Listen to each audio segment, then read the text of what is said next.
We begin our adventure overlooking the beautiful Boyne River Valley.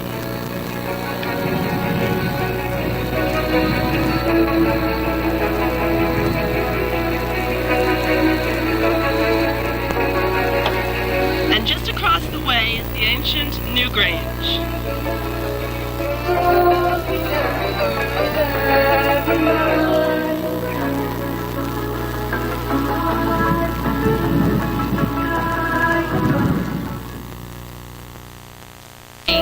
In Gaelga, Rue na Boyne is 5,000 to 6,000 years old, up to 1,000 years older than the Egyptian pyramids.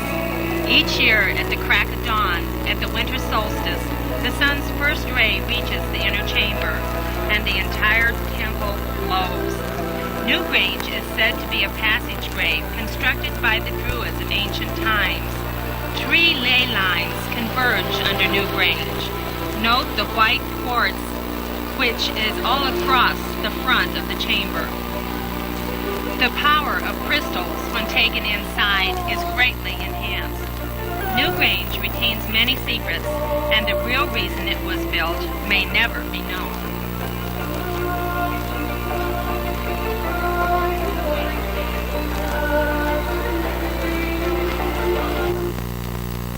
Hi, Star People, this is Diane. There are many haunted houses in Ireland.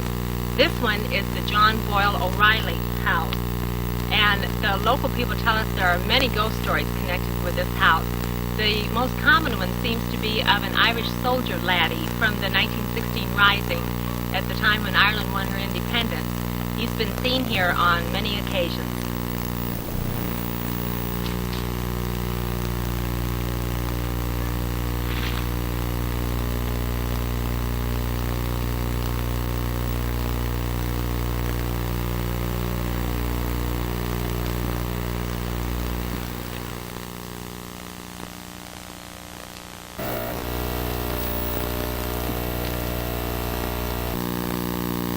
Hello. I'm sitting here in the middle of the fairy circle, in the middle of Knockrow. Over to my right is the Shore River Valley. The Druids always built their temples and their passage graves on top of hilltops overlooking rivers, because as you know, they felt that the rivers had spirits. With Newgrange, it's the Boyne River, and with Knockrow, it's the River Shore. Then over to the left, behind me, is the Mountain of the Woman. In Gaelga, it's called Sliabh na Mán.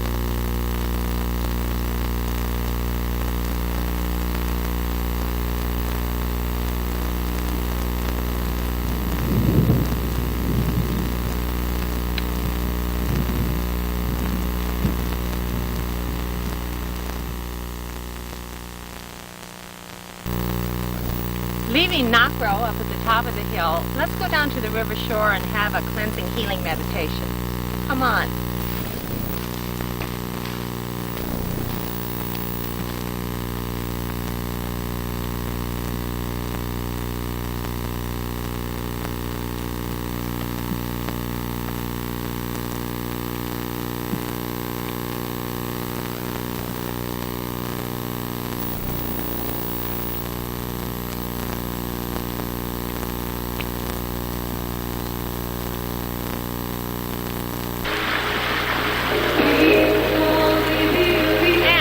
We are on the banks of the Shore River.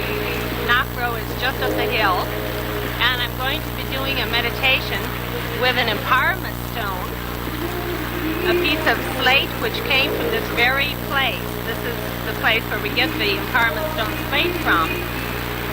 The symbol on this empowerment stone is for the beech tree. It's the Om symbol, that's O-G-H-A-M, but it's pronounced Om, for the beech tree. Now the beech tree is my favorite of the deciduous trees because they grow so large and they're so strong and beautiful. They come sometimes in a copper-colored leaf also, as well as green-leafed beeches, so they're quite special. I also have here 7 blue lace agates, which I like to work with because they look so much like Earth from space. They've got the swirls of the clouds and the blue of the sky. So I'm going to begin my meditation by simply taking a deep breath and breathing in the very fresh, pure air here by the river shore, and filling myself with the golden white light of good intent and of truth. Next, I'm going to feel the slate, empowerment stone, acquaint myself with its individual ripples and curves, and feel it becoming warm and empowered. And I can actually feel it getting warmer as I hold it. I'll place it down in front of me in the grass. I also have a nice yellow flower here to help me. And after I place it down, I'm going to take the first of the lace agates and put it to the north or the top of the empowerment stone. As I do this, I'm going to be sending my healing energy to our Earth Mother, to Gaia, her soul and her spirit. Place down the next one. And I can feel my healing energy traveling into the earth beneath me and reaching the river behind me, which is just like Gaia's bloodstream. The air is just like the air we breathe into our lungs, and it's her air also, because she is our mother. And we can feel her crying, and we want to help and heal her. Now I'm going to take the hand, my hand that I feel is my psychic hand. You know, we've talked about each of us has a hand that we feel is our more psychic hand. I've always felt my left one has more psychic energy. So I'm going to pass my hand 7 times around the circle in order to open the energy. 1, 2, and as I pass my hand around, I can feel that energy opening. The spirals and the circles of time melt away, and there's nothing but pure, raw, healing energy. And I can actually feel a pull and a warmth coming from this stone. This is Tybus. I come to you in love and light, and I want you to know that I am here with you in this healing endeavor. And I want you to know that your star guardians are here with me also, and that we are trying our hardest, just as you are, to see this troubled planet through to a new and a better age. There is so much potential. Potential is the seed, and just like the mighty beech, that potential can grow from a small seed into a beautiful, strong, healthy tree. We just must all work together. We must all work our hardest, our purest, and to our best ability. I can feel Gaia here with me as well, the spirit of Earth embodied in Gaia. She is troubled, but she's smiling because she knows how much we're trying, and she knows that we love her. We haven't forgotten her. Has humankind has forgotten her and abused her for these many, many years.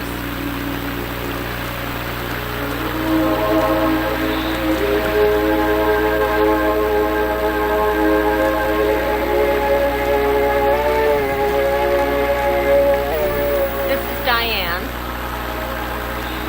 We'll close our meditation by closing the circle, the vortex that we opened, passing our hand around it 7 times.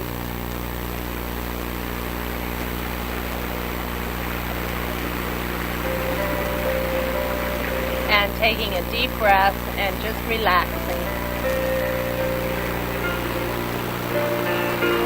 Listen to the brook, to the wind, to the birds song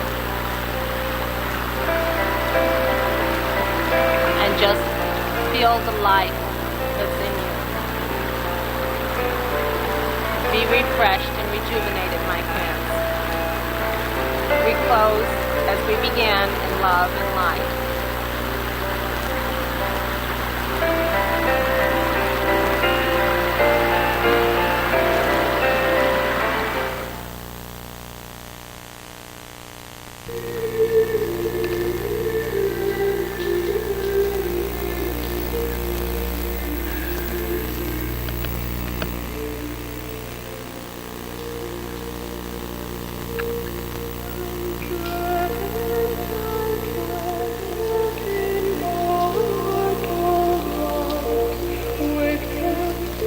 Well, here we are in the Witchy Knoll.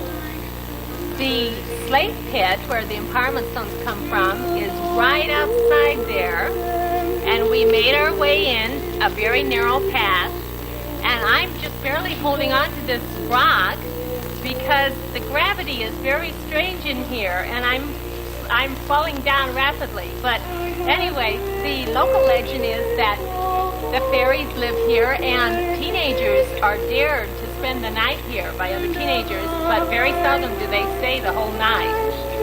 The fairies just don't like visitors.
Here we are at the Town Dolmen, also called Loch on Scale in Gaelga.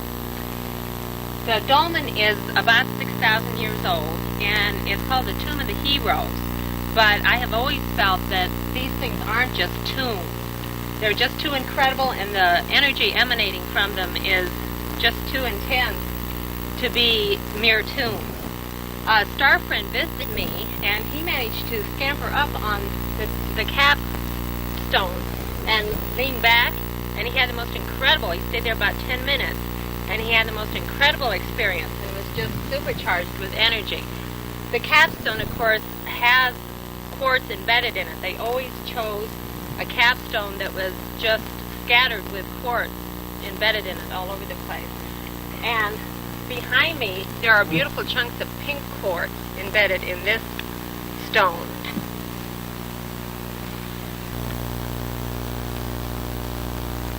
Here's a better view of the capstone. Notice all the pink and white quartz that are embedded in it. And notice what a huge big stone it is.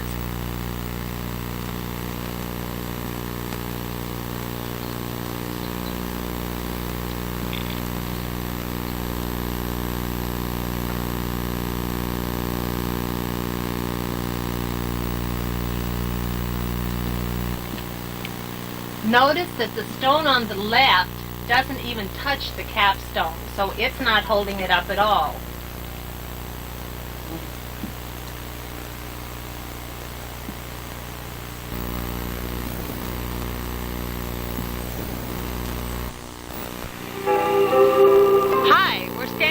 very tip top of the Knockrow Slate Pit area, and I'm going to take the ego out of this meditation and simply let the camera show you the beauty of this area as I do a couple of channelings for you.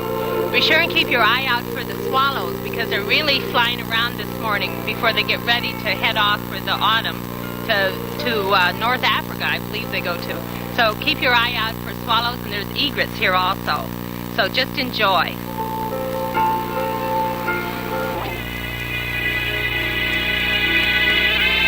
We are the Tuatha. We are beings of the light, and we send love to all who read these words and hear these words.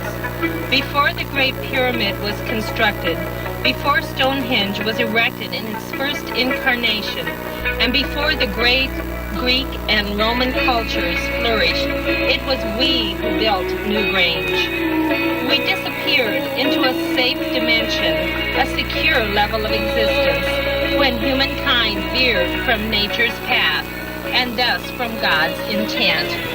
However, we will soon be back in the world you know, not to take it from you, nor to conquer, but to share, to help, to heal, to teach, and to learn. And there is so much you can give us as well.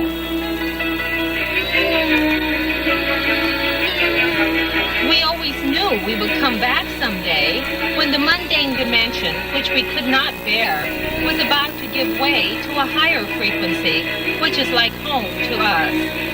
In fact, the world you know was our home since before recorded history. That was before the mundane frequency became dominant. Our days would be as Eden, to use one of your terms, but then greed became good and power became king, and we left. But we did not leave. That is not a contradiction. We stayed with our mother planet, but we did not stay in the physical world. During the millennia, when we lived in our other dimensional refuge, we encountered space aliens who had the means to travel to other Earth dimensions as well as to the physical Earth plane. Since we had come from the sky, according to our own legends, we felt kindred to these space aliens who were also dimensional travelers like us. However, some of these aliens proved to be not of the light. There were battles with them, battles more of mind and soul than physical battles. We soon found that the positive space aliens were more than friends. They were like brothers and sisters to us in our battle to rid our other dimensional refuge of the negative aliens who had gotten a foothold there. The positive space aliens fought our battles with us and often guided and protected us. We sometimes could do the same for them. A great alliance, a linkage, and love arose between us and the aliens of the light. Today, you can hardly tell us apart, and for this we rejoice. We are the Tuatha, and we close with our unconditional love. Star people, this is Tybus. I come to you in love and light.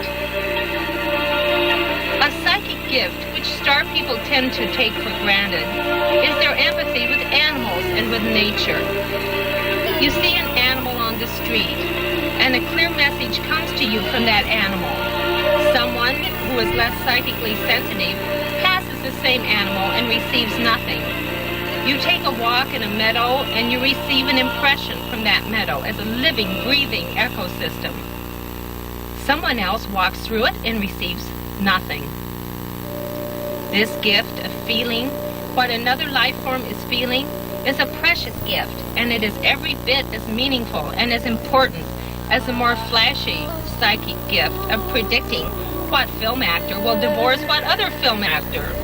In fact, the gift of psychic empathy is more cherished, but the mundane world can only understand psychic in terms of silly mundane predictions. We strongly suggest that you go to an animal you do not already know well and see what he or she says to you. I need more exercise. I miss having a human friend. I love the sunshine. Or more complicated. Or go to an ecosystem in nature, a meadow, a glen, a mountain, a hillside, a river, a seashore, a park, and see what this personified area says to you. How can I keep from singing?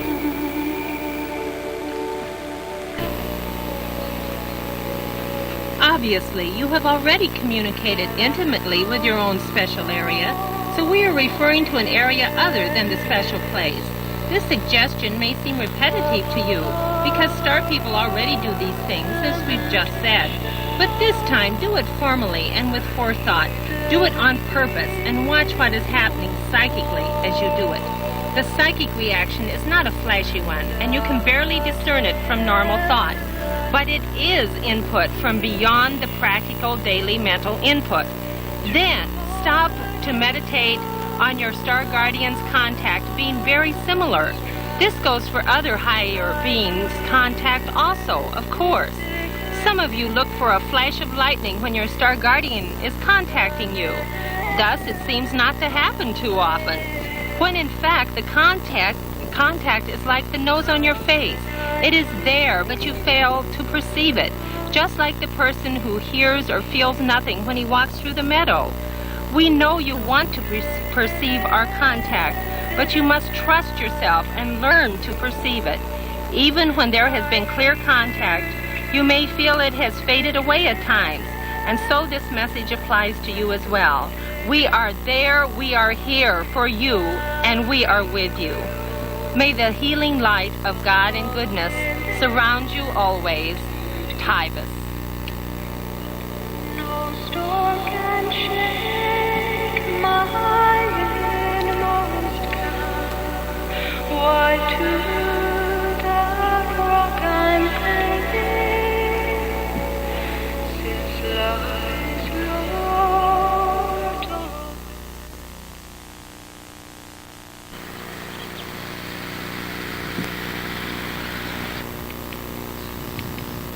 Hi, I'm here at the Ahini High Crosses. There are two high crosses which date back to the 1000s, or perhaps before. Nobody's really quite sure.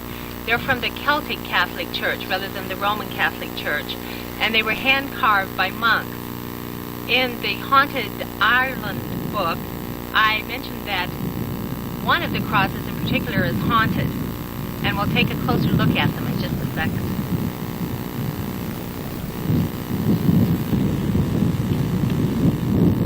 As you can see, this high cross has its capstone perfectly in place, and there is very minute inscribing and sculpturing on the cross. It's been worn away by the weather, but you can still see the swirls, similar to the Book of Kells kind of swirls all over it.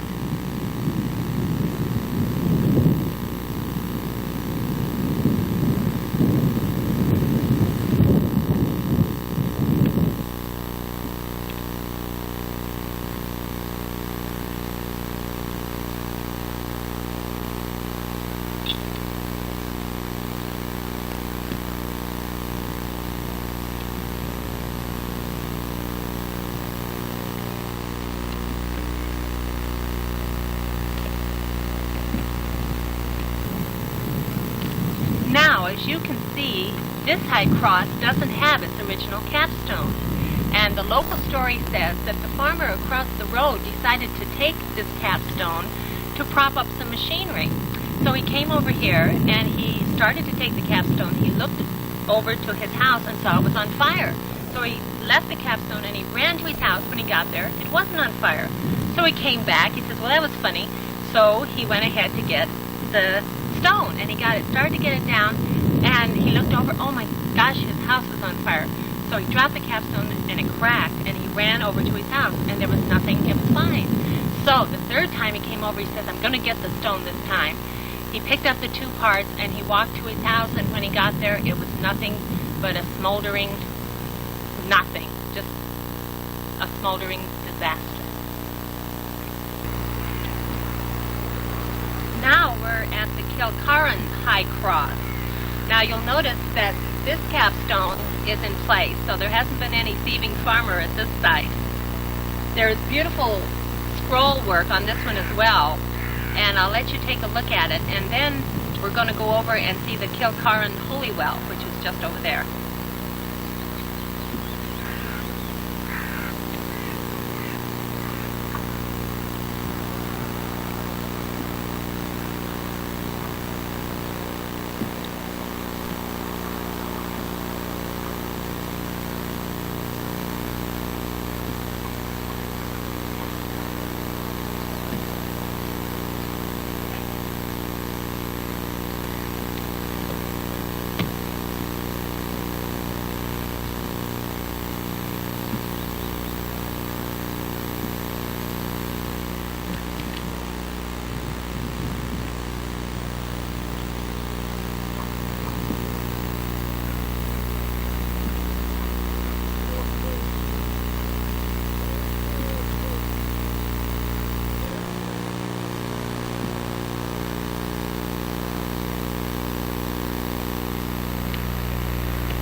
Look what we found on the way to the Holy Well. It's a pagan standing stone.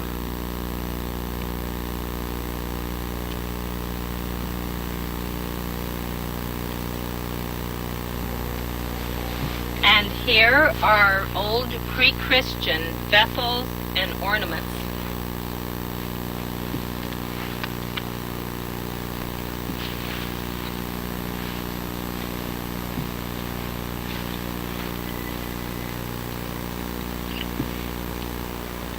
And here is St. Karen's Holy Well. This water has been used to cure headaches and other diseases and ailments since long before Christianity. Now it's used by Christianity as well, which is a beautiful blending of the two. And over here, we have the holy water font, cure for headaches. The water feels very warm and soft.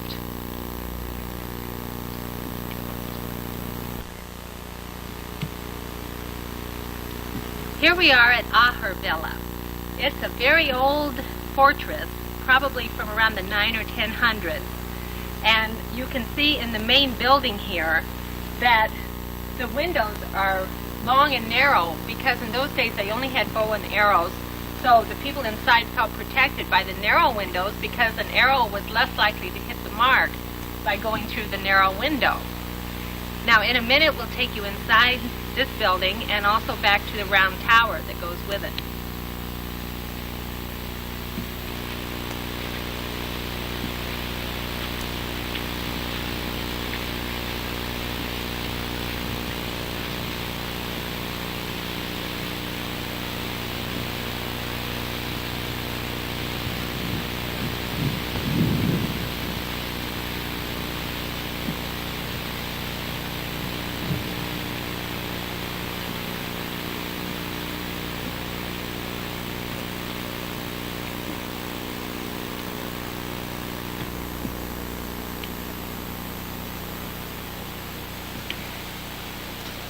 Here we are, inside the round tower.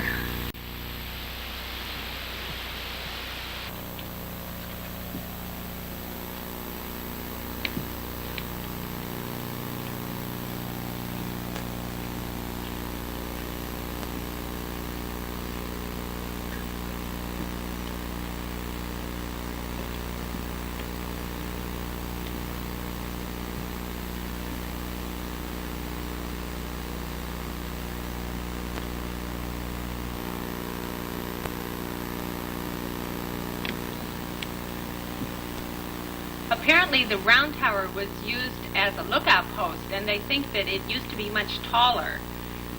In later years it was used for grain storage, say 300 or 400 years ago.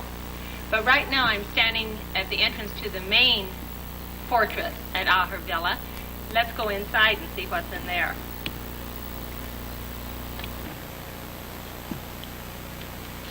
Now here's the window that the arrow would have trouble zinging through from the inside. And you can see how haunted and ancient the rest of this place is inside. The light is framed through those tiny windows and archways. Really very, oh, there's a swallow.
How would you like to climb steps like these every day?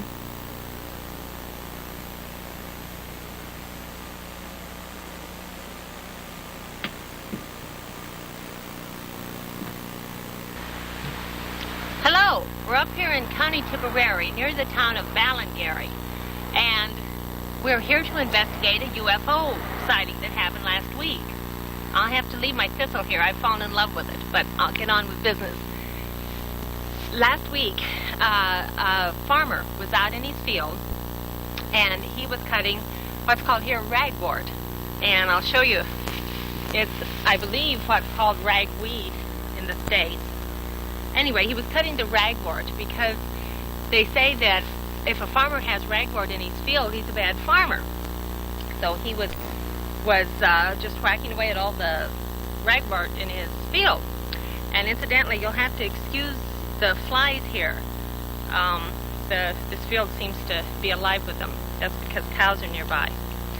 But at any rate, he was out about the same time as we are here, about 7:30 in the evening, and he looked over to that hedge.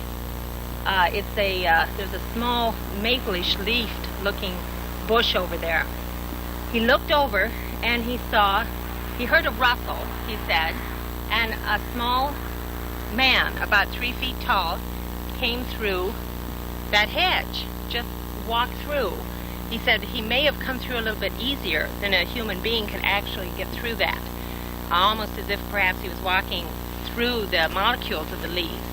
Now this man's name is Donald. He doesn't want the rest of his name used.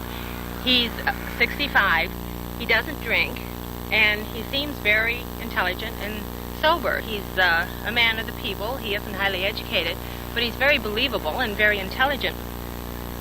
So I find him to be a credible witness.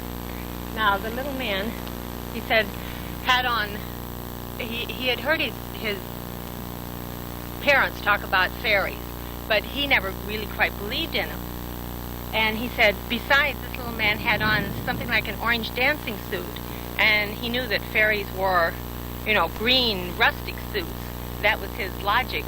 And the closer the little thing came, or the little creature, the more convinced he was it wasn't a fairy. He just felt a space alien presence. And yet this man, Donald, is not interested in UFOs in space, but he even used the word. He says, I just knew he was a space alien. The little man had on an orange, he called it like a dancing suit, but the closest I could come to was that it was a jumpsuit kind of thing, in orange. The little creature walked closer and closer to him, and Donald got more and more scared. Now, he said he wasn't scared like somebody was coming at him with a knife, but he was scared as if he was encountering something entirely unknown, which I think is a very good description. His whole being just panicked. And the next thing he knew, the little man got within about, he said, about this close to him. Just walked right up like an animal might just walk up to you. And then Donald lost consciousness. He apparently just fainted, or perhaps the creature did something to him to make him pass out. Now, we'll go on with the rest of the story in a little bit different location. We're now about 50 feet away from where we were, and I just have to mention here, I'm standing beside the most lovely Scotch broom bush. It has yellow flowers in the springtime, and it was used by the ancients for herbal purposes. It's got great herbal properties, and right now it's got its pods here. It even makes a nice shaking sound. Anyway, I keep getting distracted. So Donald woke up. He has really no idea how much later. I'll tell you in a minute the time frame of this whole thing. But he woke up, it was dark. Now, the sun goes down, last week it went down about 9 o'clock here. So, it was dark when he woke up. He woke up over by this little water pump shed. That's a casing that holds a water pump for the cows in the pasture, that little cement box there. He woke up next to it, sort of propped up next to it. And he had a bad headache, but he noticed, well, later on, I'm getting ahead of the story, but he apparently, he had cut himself with the scythe that he was using to cut the ragwort with earlier, and miraculously, he noticed the next morning that cut had healed. But at the moment he woke up, he had a terrible headache.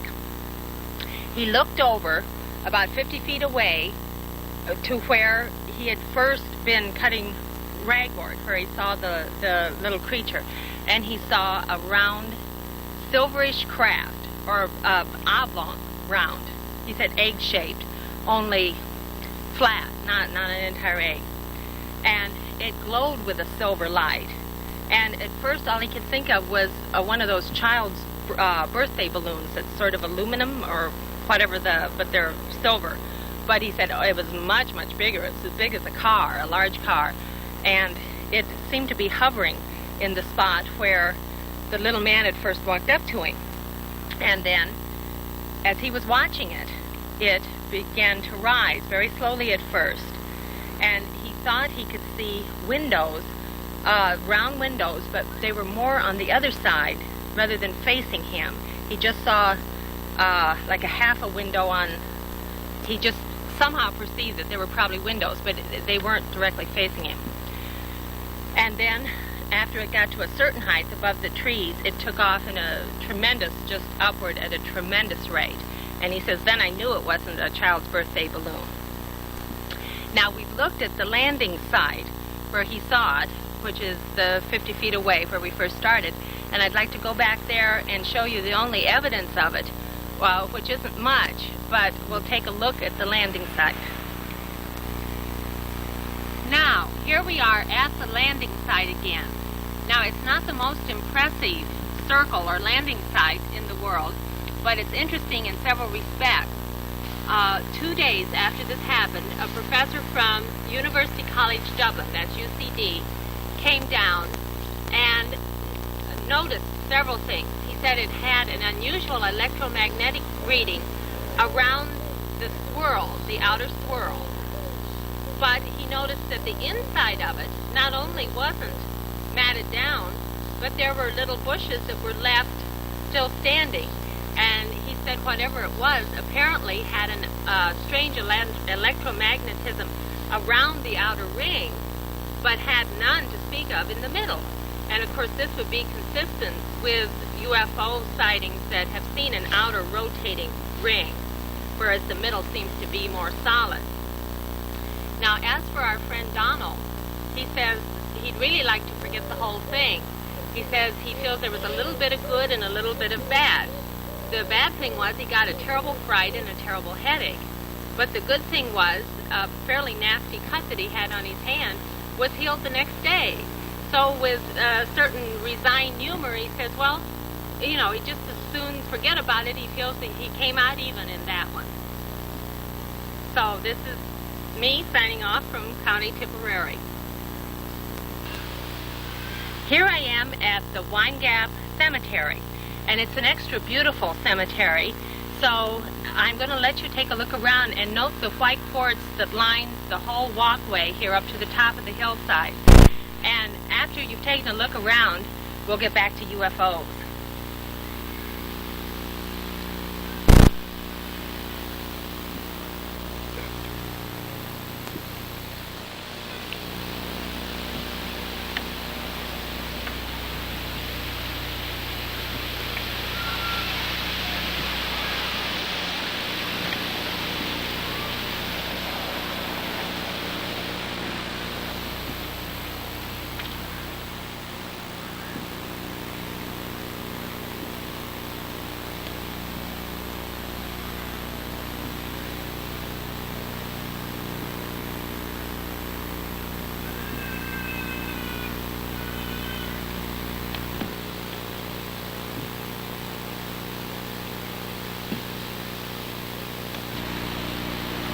Now, there is the village of Wine Gap. There's a forest preserve just beyond it, and I live about a half a mile outside of Wine Gap.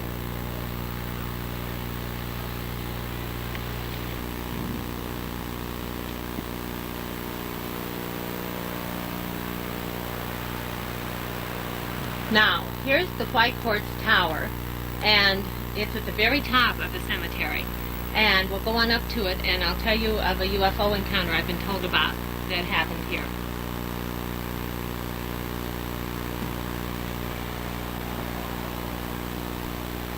Here we are at the White Quartz Tower. Now, this is the same as the front of New Grange, and I found that Irish white quartz is the best thing for channeling, and I know quite a few have ordered it from me, and it's just lovely. When you look at the individual pieces, there are huge crystals in it, both of the opaque white quartz and also of clear quartz. And there is also the pink quartz that we mentioned at the Town Dolmen that was used so much by the ancients. Now, the UFO account that happened here was when there was a family burying a loved one down in the cemetery. It was about 10:30 on a Monday morning. It was in the winter time. And there was about 20 witnesses to this. I've talked to 3 of them. They're mostly from the Wine Gap area because they're the ones that use the cemetery. What they saw, they all agree, was a round or an oval-shaped craft, and it seemed to be hovering over this quartz tower, which you see is at the top of the hill. The cemetery is more nestled in the side of the hill. It hovered over, and they looked up, forgetting about the burial.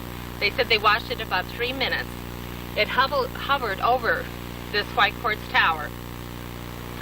I said, you know, what size was it? And apparently it was bigger than our friend Donald's car-size UFO. They all agreed it was about the size of a double-decker bus. Now, double-decker buses are used in Dublin, so that was a quick reference for them. Then they said when it took off, it went, well, that way, and just seemed to zoom away, not at a hugely high speed. It just kind of hummed away, they said, and they mentioned a humming noise. And that's the Wine Gap Cemetery UFO encounter.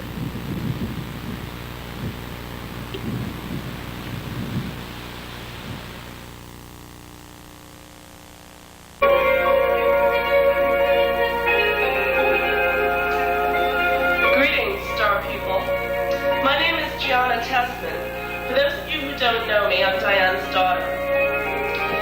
Recently, while traveling in San Francisco and Los Angeles, I had a couple of very strange but wonderful soul encounters of my very own, which inspired me to pursue the same work as my mother in the New Age. These events involved a rather new entity known as the High Angel Ephemera. And she has a channeled message for all of you. I channeled this message from her last night, so I hope you don't mind. I'll be reading it. Then in a moment, Diane and Tyler will return. First, I'd just like to take this opportunity to say thanks to all of you for sharing this experience with us, and blessed be.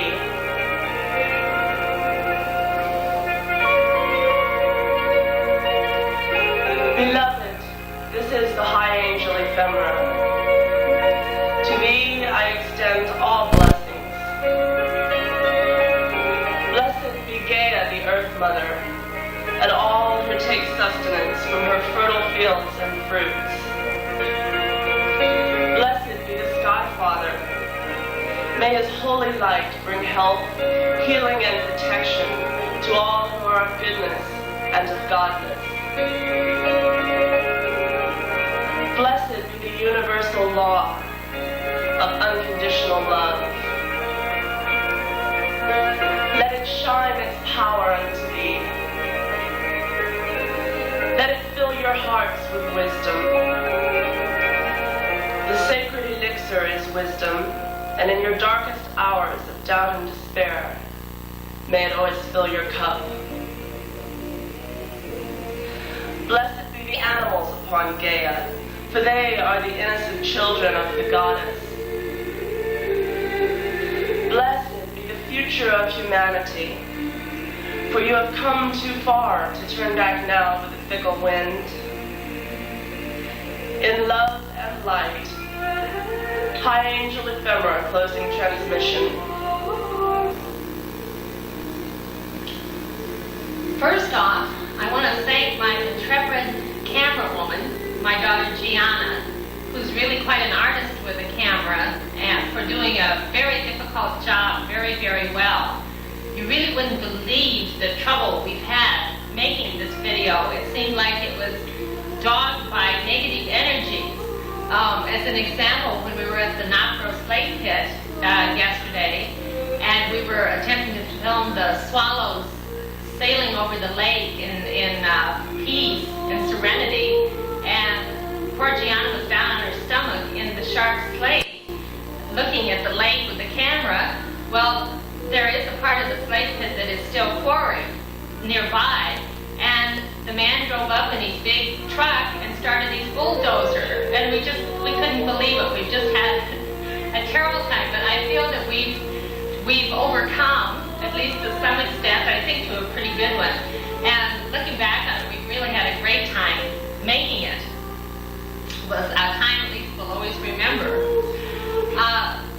Sitting before me here is a piece of white quartz from down by Nopro, and I'm going to be using it in my healing meditation for you star people, and our star guardians will be, of course, with me on this one. I was guided to get this particular piece, and again, I had to sort of overcome a lot of bad conditions to get it.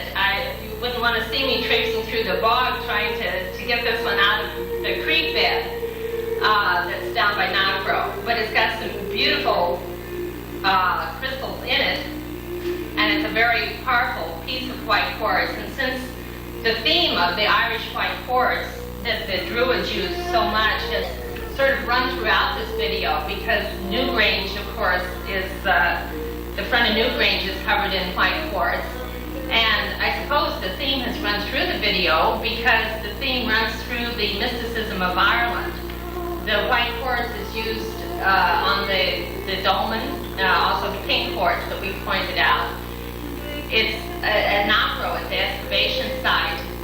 It was very tempting actually to take a few, but we didn't because we felt that would be a travesty, a wrongdoing to take it from the actual site.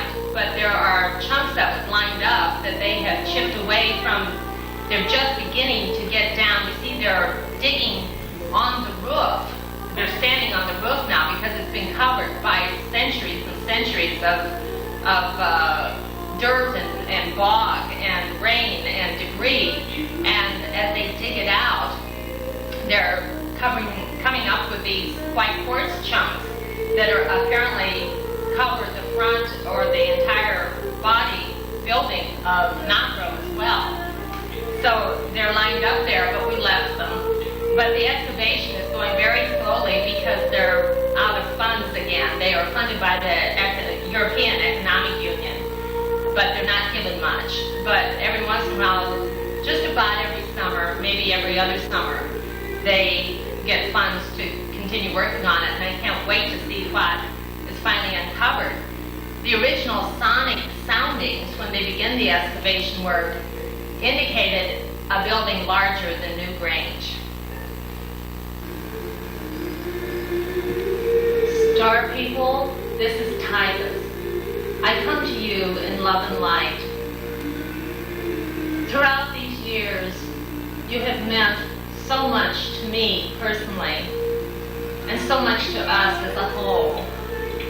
We could not have done our work without you, and so it will be in the future.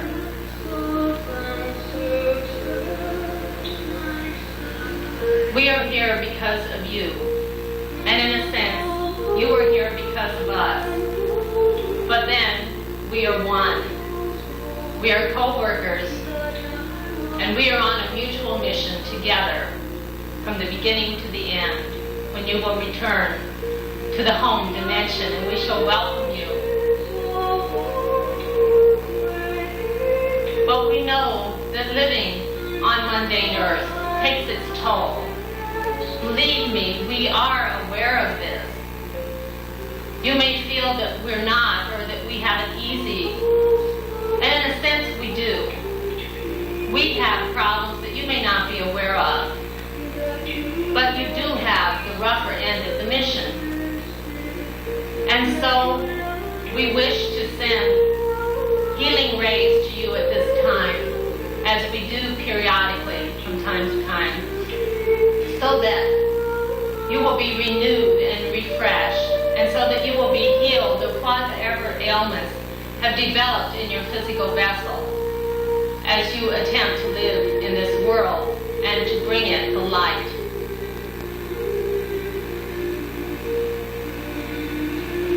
At this time, we are sending you a deep purple healing ray. It is twinned with a beautiful deep rose healing ray. The two run along together like twin sunbeams. This combination is truly magical. It is truly miraculous. And it will heal what is wrong with you. We are aware that every star person has something wrong. In most cases, it is merely stress, and stress takes its toll. There are headaches. At this time, feel the deep purple and the deep rose twin rays come into your head and spread healing energy. Feel the warmth. They are closing energy leaks. They are bathing your head in warm, healing light. Now, feel these rays travel down to your neck, which may have tension and stress. For the neck also absorbs the stress of the mundane dimension. Feel that stress ease. Feel it heal. Now, many of you have trouble breathing. The air is truly poisonous these days. Poor planet Earth, her air should be pure, but it has been contaminated, thanks to humanity. And so you may have trouble breathing. Many of you have asthma and allergies. Feel the deep purple ray and the rose ray spread through your lungs and heal them. Sending in purified air. Take 3 deep breaths. Feel the magic, feel the miracle of pure air as it should be. Now allow the rays to wash on down through your body. Allow them to take away the aches that you may have in knees and in joints.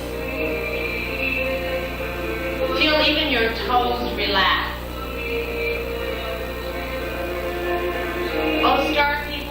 healed and be cleansed, that you may go on with your mission.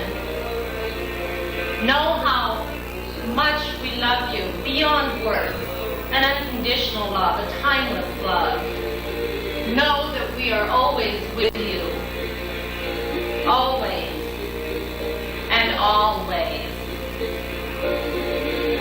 These changed times are moving on, however recklessly and however dangerously, they are moving on, and we are making a difference. Diane feels the energy traveling in her body, and she knows that this is a pure and a good cleansing and healing, and that it is a working cleansing and healing. Oh yes, it is working.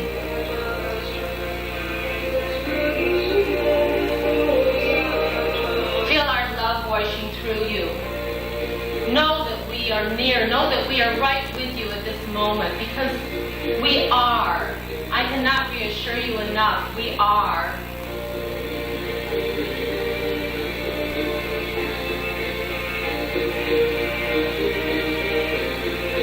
And now, I am preparing to leave you. Always with my love.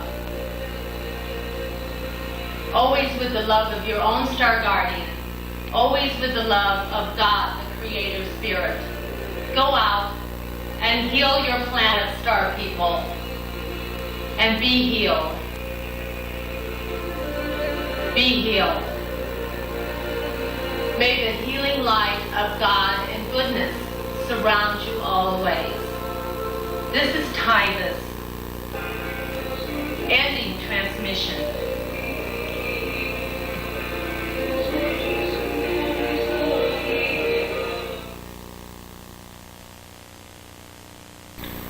Well now, this is Miss Cincy. She's accountable for the dirt on the wall behind you, which we noticed was there during my channeling. But, well, we love our animals, so our house isn't perfect. Now, Miss Cincy is a starship captain in a former lifetime. She's very ambitious and very intelligent. We got chased in today by the Irish weather. We had planned to do that channeling outside, and we had planned to have the animals more in their natural habitat, although they do live in the house with us, which is why the wall's dirty, isn't it, Miss Cincy? But anyway, she came in to say hello to the star people. And so she's a golden lab, and she's Irish. We got her here when we first moved. Sit up, do a trick. Oh, now, see, now there is a brilliant dog, but she really is very brilliant. Up. Oh, come on, up. Oh, well, okay. Say goodbye, Miss Cincy. Come on. This is Miss Diva, our resident Saint Bernard, or as they say over here, Saint Bernard. She came from California with us. She went through 6 months of quarantine, which is the Irish law. She's been through Amsterdam, and she's a registered Saint Bernard, and she's a lovely creature. So is Cincy, but she's so hyperactive you can't even catch her half the time. She's like a greased pig or something. But Diva's a big loving teddy bear. Say hello, Miss Diva. Show them your eyes. I think St. Bernard's, yes. I think St. Bernard has, I think St. Bernard has small eyes so that they don't freeze in the snow, because as you know they are real cold weather dogs, and the small eyes are protective in the snow. Well, there she goes. Say goodbye, Miss Diva.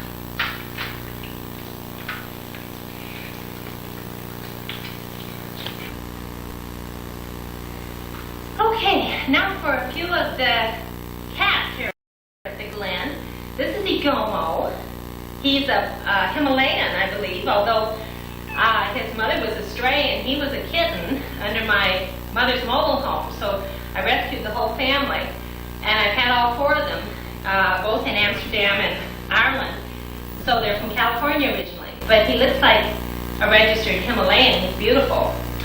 And he's a bit of a bully, a bit of a spoiled boy, and he's heavy.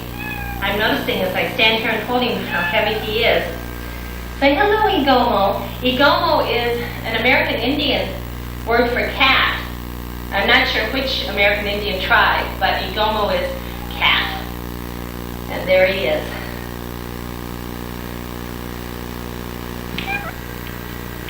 Now, this is the puka. You will remember Sakima, the spiritual head of my household, and probably my familiar who died last year.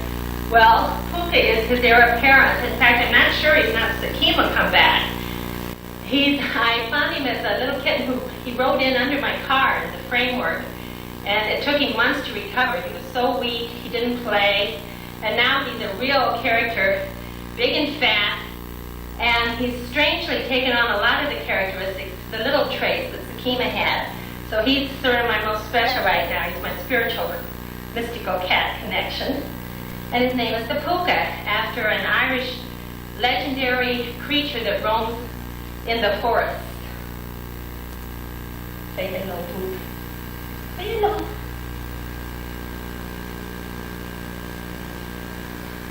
Now this is Isis, and she is part Siamese. You can see how mystical and Siamese she is. She's a black Siamese. And they're supposed to be the most mystical of the Siamese. I got her from an old witchy woman on the road to Clonmel. I think I wrote about her in Bracken. At the time I called her Ragwort, but I decided she was just too great to be a Ragwort. And then she was Sage, but I think we settled on Isis because she's very Egyptian, lovely cat, very mystical, terribly intelligent. Say hello, Isis.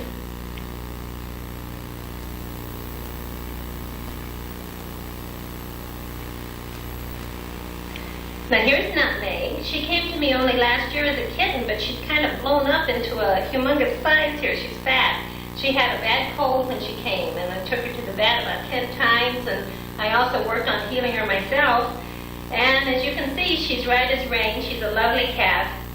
Very sweet, very gentle. She even matches my outfit. Don't you, Nutmeg? Yeah, she's a real sweetie. Look at the camera.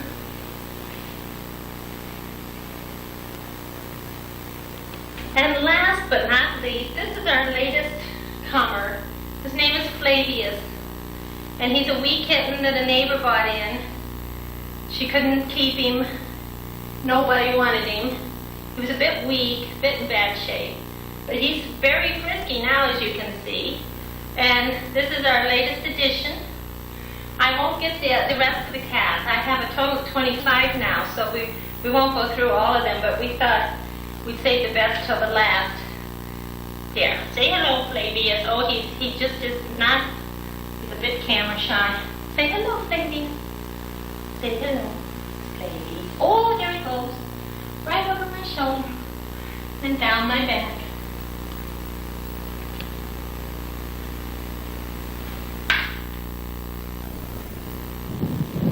And so, in the wild Irish wind, we'll bid you goodbye for this video, my star friends. It's been almost like being together. I really feel that. And so for a big finale, we're going to show you a little the front door of the Glen and our swallow nest that we're very proud of, or at least some of them. We actually have a total of 9 nests this year at the Glen and in the shed that's at the back. But we're not going to show you all, but we'll show you a couple of them. My daughter says I get all excited every time I mention swallows, and I'm not quite sure why. But anyway, I really like them. Now the Glen isn't quite this pitiful. This is the old part of the Glen, and this is sort of a workroom. There's Chris and there's Fioli. Chris means shivery in Irish, and Fioli means fat in Irish, or meaty. They're in the older part, and this is really the very tag end, the workroom of the older part of the Glen.